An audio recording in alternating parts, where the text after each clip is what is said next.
Istanbul, where Europe meets Asia on the shores of the glittering Bosphorus. Once the capital of ancient empires, it's now home to 13 million people. Fenerbahce Sports Club, famous for its football team, is also one of the world's most successful multi-sports clubs, including sailing. And it's our host for the third round of the WingFoil World Cup. Hello from me, Alec Wilkinson, in Istanbul, where 55 athletes from 14 countries make up the field. 10 women and 45 men battling it out for world ranking points and a share of the €10,000 prize pot. Conditions on the edge of the Bosphorus, with its strong currents and winds, will provide a real test of even the bravest rider. Here, as it's offshore wind, the most difficult thing is to deal with the gust. The base of the wind is between 24 and 26 knots, but we have the gust up to 35, sometimes more. Current doesn't really affect inside, but it affects the rider and the lower part of the course. So it can be really tactical for them. The WingFoil World Cup has enjoyed strong winds throughout the season. Round 1 in Dakar, Morocco, was the perfect year opener with plenty of adrenaline-fueled racing. The current men's and women's champions, Frenchman Matthias Guillot and Italian Maddalena Spanu, set the standard for the coming year and came out on top. Round 2 took us to the high-altitude conditions of Silvaplana in the Swiss Alps. This time, Guillot and Spanu were pushed to fight harder for their victories as the rest of the field closed in. This is how they line up going into Istanbul, and there's a growing sense that we may see some new names on the podium, especially if the conditions prove as full-on as the forecasts say. In the women's, Emilia Costi, Anaïs Desjardins and Vaina Pico will all want to use the changing conditions to try to reel in the overall leader, defending champion from Italy. Day 1 saw 4 long-distance races of around 14 kilometres each, with men and women competing on the same course at the same time. Starting at full speed behind a speedboat, known as a rabbit start, is always a thrill. The Italian men made the best of the conditions, especially Alessandro Tomasi, who won 3 of the 4 races, although a navigational error saw the first of those victories disallowed by officials. It didn't stop him finishing the day top of the standings though. In the women's event, it was a good day for Turkey's Dilara Palombo. The windsurfing Olympian was making her World Cup Series debut as she continues to transition to wingfoiling. Palombo finished day 1 in 5th overall, with Maddalena Spanu unbeaten all day.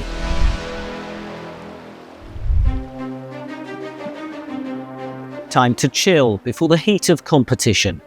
The Turkiye team is using this World Cup Series event in Istanbul to showcase its emerging talent. Of the 14 Turkish riders, 8 are under 18.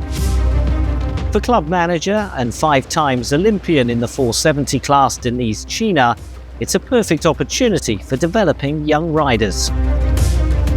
That's our goal, to develop that class, especially foiling classes in Turkey for the Turkish sailor, that give the opportunity to see the top level athletes and then share the same event with them and then see all the technique and the development of the equipment.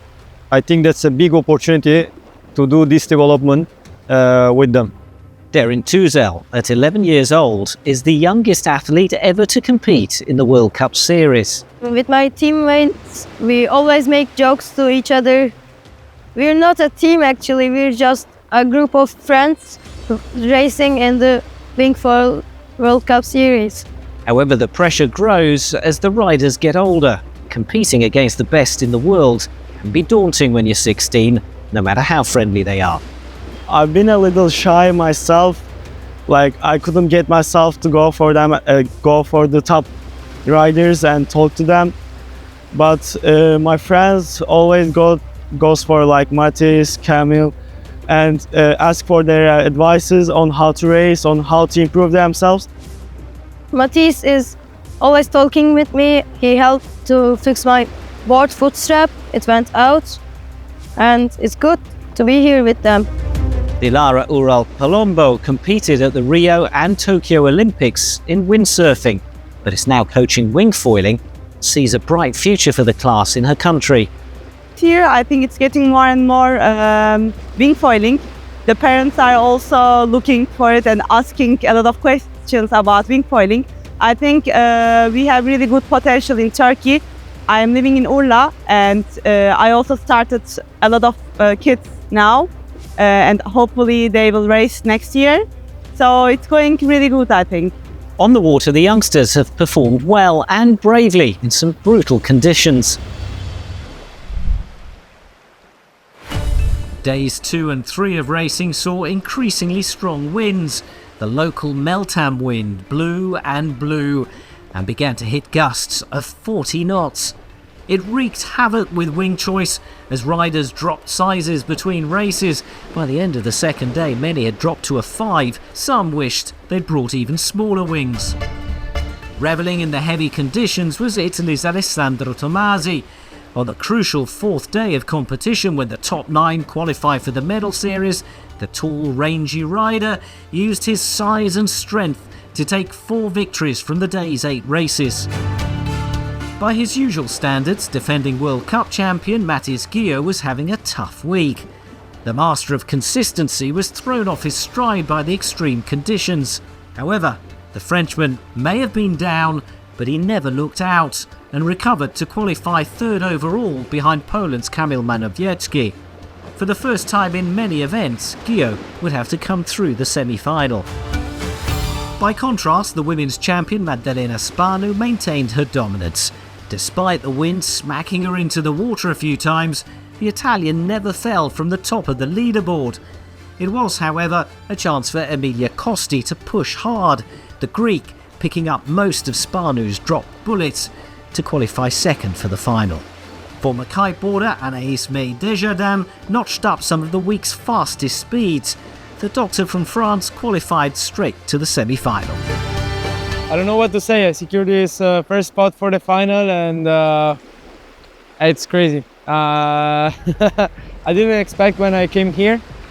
As I already said, I did a great job setting up my equipment, and I felt super fast. I did super good choices. Wow, it's incredible. I cannot say anything yet, but I'm confident. I will try to do my best in the final with Maddalena, because all these days we really push each other a lot. So yes, I will try to do my best, and we'll see. The sailors have been set a unique challenge here in Istanbul. Sponsor AUDI is offering a car to the fastest rider.